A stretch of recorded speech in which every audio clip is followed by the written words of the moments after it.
Hi everyone, welcome back to my channel. This is Harshit. After a quick afternoon nap, I'm heading towards some of the old and more residential areas of St. Petersburg, which is not mainstream, not touristy, but where the local lives. I'm going to see the buildings which have been allocated to them under the communist regime. But before looking at the apartments, let's get you around the courtyard and the neighborhood.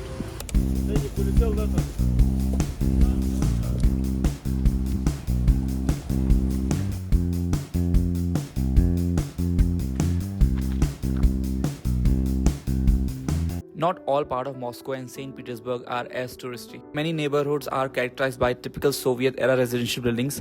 Almost all Soviet leaders try to solve the housing problem. That's why these buildings have been named after the leaders that have built them. Well, these houses were built for mass-scale housing, which was there to combat urban overcrowding after World War II. Many government had the main aim of providing houses to many people in Soviet Union.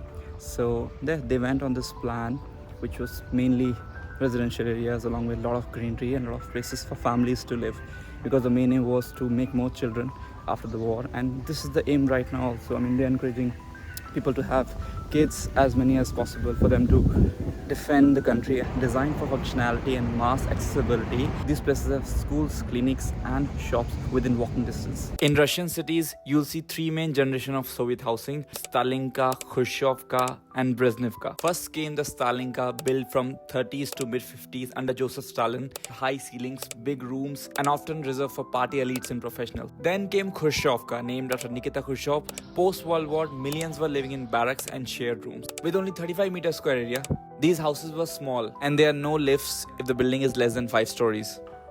Finally, Brezhnevka, in which I went, spacious and taller, they had elevators in them. As soon as you walk inside, you see bedroom on the right side. On the left, you see a small kitchen with dining table inside, leading to a balcony overlooking the parking area.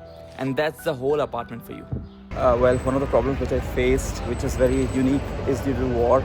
The GPS doesn't work quite accurately. That is, when you leave the main St. Petersburg city and get inside the residential areas, the GPS shows you some random forest, so that if there's a missile which is targeted at civilians, it, instead of targeting the buildings, it targets to a random forest or garden or something like that. And I asked somebody what is happening, and he was like, okay, the GPS of any map does not work because it is owned by US, and that's why they have to change it in order to protect the civilians from any missile or any attack. Russia is often seen through its Kremlin walls and global politics.